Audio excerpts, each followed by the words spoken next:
That's the blue heron foraging, and you see another small bird up where the wild berries in the corner, my top left hand corner.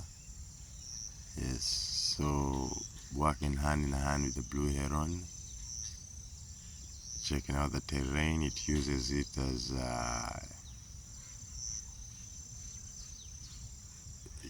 to show, to get to know what's happening. I mean, what's coming in, what's coming from angles it can't see. Yeah, so they use each other to check out the terrain. Beautiful scenes.